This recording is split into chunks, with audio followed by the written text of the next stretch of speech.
Relaxed sensation down here.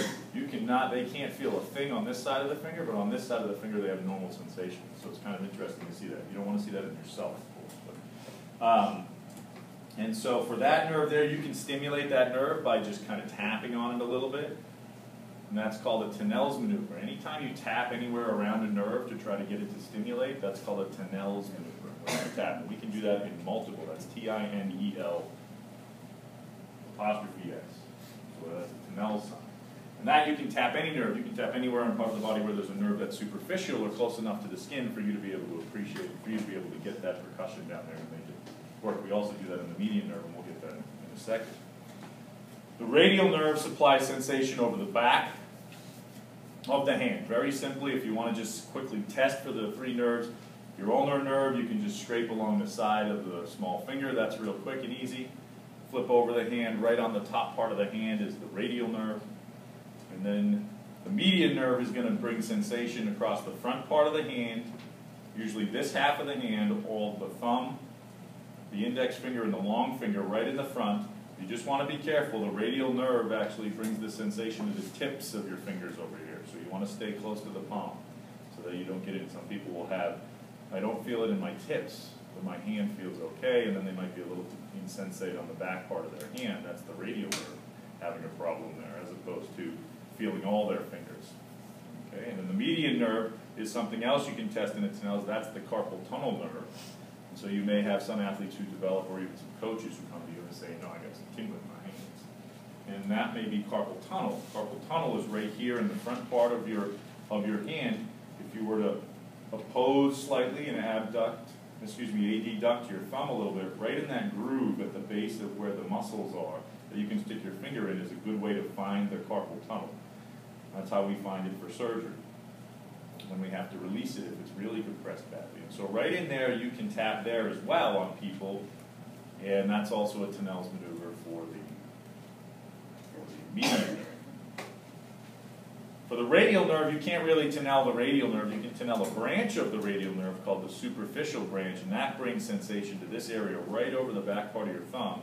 And that nerve is a small nerve, but it's right over the edge right here of the wrist, and you can tap people there to see if you can stimulate and make them have some shooting type sensations going down their hand. That kind of stuff with the nerves is much less common in athletes than it is, but who knows, who knows what might happen in terms of a stinger phenomenon or some other neurologic injury if they fall, if they bang it, or like I said, for golfers, sometimes they can stretch out and they can get some cubital tunnel symptoms. Baseball players who get an ulnar collateral ligament injury in their elbow, you also want to assess their ulnar nerve, okay, because they can get some ulnar nerve symptoms as a result of the inflammation and swelling around that area there, or the stretching of the nerve itself. Any questions about the sensation examination? No? Okay. So now we can get to the strength part of things and how to and looking at that, and then we'll get into basically what you guys are more likely to see in the field and stuff like that. So in terms of strength and in terms of assessing function of the elbow, forearm, and hand, we're going to test strength-wise.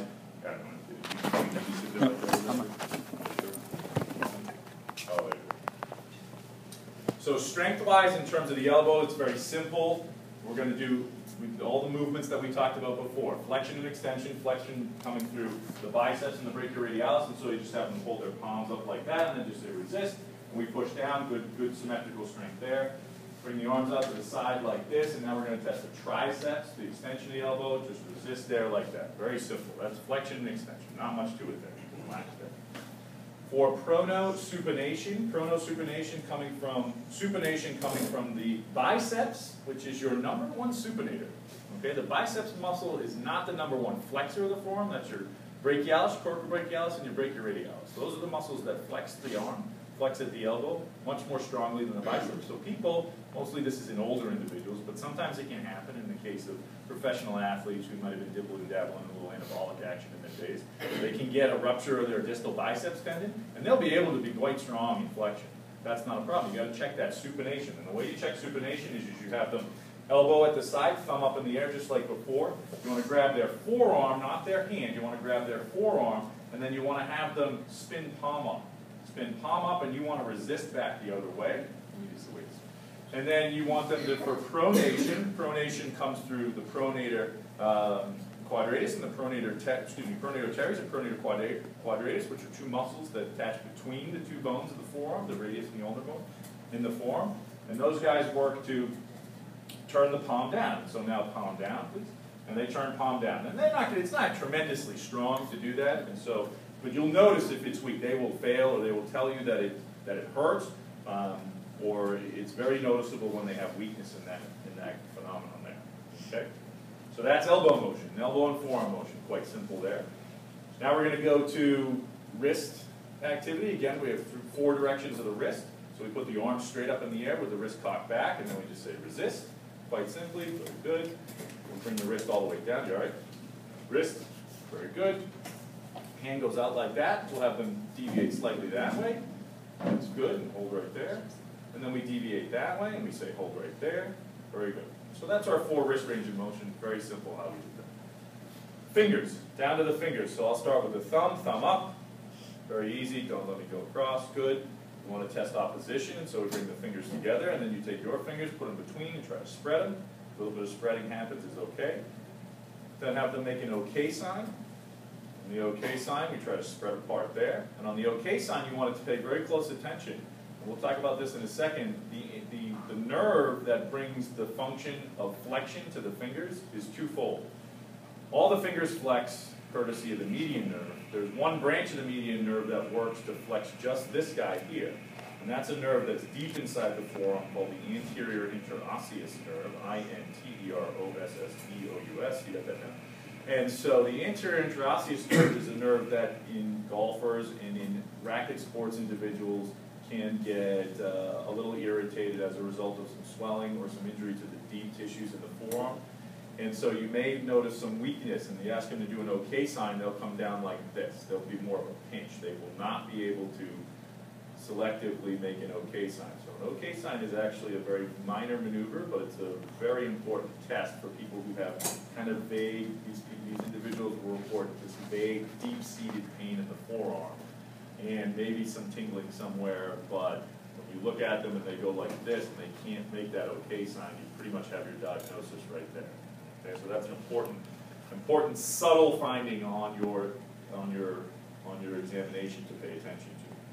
And then for the fingers themselves, we'll have them curl all the way up into the palm, and you'll just simply try to unfurl those fingers, and that can't happen. And then you'll have the individual put the hand out, spread the fingers all the way out. You can test individually, or you can skip around to test because the extensor tendons are all innervated by the same, and are all brought in, function by both the same nerve, muscle, and tendon units. And then finally, you just want to squeeze the fingers together. Now, we usually don't squeeze 2 fingers together that are adjacent. It's usually more effective to squeeze like your index and your ring fingers together to test the small and the ability to oppose or to bring the fingers together. Okay, thank you. And so that was quite simply all the motion in the hand, the wrist, the elbow, and forearm in terms of strength. Now, for specific kind of injuries that you guys, any questions about that? Any questions about that? Okay, so to back up for a second, before we get into specific injuries, we've got plenty of time. How does a body part move? So the trace is, of course, that the signal comes from the brain. It goes down the spine, it goes into the nerve, which then tells the muscle to move the tendon, and then the tendon attaches to the bone and tells the bone to move. So if something's not moving correctly, you've got to go through and examine the individual, that feature of the body, looking at all 4 of those things and then backtracking and seeing if it's something further up the chain of command, if you will. And so that's why I brought up that point about how if they cannot make an OK sign, now some people their OK sign might be like this, that's okay. It's this very subtle flexion of the finger here, and also a little bit of this guy too. In some people it's shared to be able to bend the thumb through its interphalangeal joint there. That feature there, again, is specific for that one nerve. So that's a nice feature there. The rest of the motion of the arm and the hand is kind of shared, and so you can't really pick up on which nerve specifically is bothered by that. But wrist flexion, wrist extension, typically, and finger extension is almost always related to the radial nerve or the unit C7. Thumb extension is specific to C6, usually. Finger flexion and curling up is usually the median nerve, with the exception of that one guy, but again, that's a branch of the median nerve. The wrist moving to the side in ulnar deviation can be usually your ulnar nerve. Elbow pronation is usually your median nerve, with supination coming from your radial nerve. Your elbow flexion is typically coming from partially from your radial nerve and your musculocutaneous. And so those are specific areas where you might find, and again, it's less likely for you to have to worry about that as much as it is for the physician to notice that, but it's a good way for you to communicate to the physician because you've inspected, you've looked at it and taken into account each individual motion and can say they're weak here but not here. So that helps the physician get an idea. This is especially true, obviously, if you're talking to a physician or somebody else over the phone rather than when the physician is examining the athlete him or herself. All right, so now into kind of sport-specific stuff. The most common thing you guys are going to find out there is going to be some degree of fracture or dislocation of the fingers, usually. Probably the most common in what we're talking about here. Fairly obvious, finger looks fine, okay? It's most likely through the smaller joints of the fingers or through the metacarpophalangeal joint, the interphalangeal joints being those smaller joints. We're here to talk about diagnosis. It's fairly obvious. You look at it, it looks fine. Okay? You can describe it to the physician if it's on the phone or something, or describe it to one of your superiors on the phone. It's either dorsally, up like that, volarly, and it's extremely rare for the interphalangeal joints to dislocate volarly, but it can happen. It's rare, but it can happen. Much more common to have it go backwards because of just the strength of the ligaments is a little bit less so up the back than it is over the front part. Or to the radial side or to the ulnar side. Again, if you have a hard time with that, the radius bone's over here and the ulnar bone's over here. So that's the direction of dislocation. Very rare, but it can happen for you to see a wrist dislocation. That requires a tremendous amount of force. You're probably looking more at a pile in football or something like that. Most of the time, if individuals fall in other sports, they're going to break something before they dislocate their wrist. It takes a lot to dislocate the wrist. That's a bad injury. Career threatening. So pretty simple with fractures and dislocations. Just tell the individual where the joint is, what the joint is, which joint it is, and where. And when we describe it, we describe what the part furthest away from the body, where that is. So that's a convention on how you describe it. And so if this, usually we dislocate our proximal interphalangeal joint and the finger goes up like that. And so you wouldn't say it's a volar dislocation. You're talking about this part down, where that part down has gone. That's the dislocated part. This part here is still attached. This is the part that's dislocated, so that's going to be dorsal or volar. All right. Tendon injuries, also very common. Okay. Tendon injuries typically happen in cases of tackling or having the digit stuck into the jersey. That's why we have some of these are kind of named and called rugger jersey injury. A rugger jersey injury comes from the individual is trying to tackle somebody, grabs the shirt, and a very, very quick, forceful force and a very forceful extension force is exerted onto the fingers.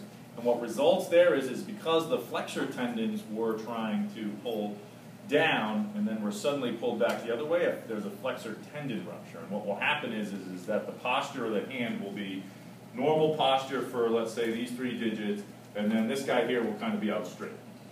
Okay, this guy here will not be able to bend because the flexor tendon has been injured. Now, there will be some degree of bending. You'll ask them to make a fist, and they'll be able to make a fist all the way down. It's hard to do. Make a fist all the way down, and then this guy will come down a little bit. The reason is that usually if it's a very early injury, the flexor tendon has these bands in the front part of the hand to keep it from what's called bowstringing. If you could imagine, if the flexor tendon did not have this little house to live in, when you bring your finger down like that, you would have some pretty screwed up hands, and with web, the tendon would kind of bowstring. It would come out just like a bow and arrow. When you pull a bow, that tendon, if you think of the string as as the bow. It would be out nice and straight, but there's a little tunnel that the flexor tends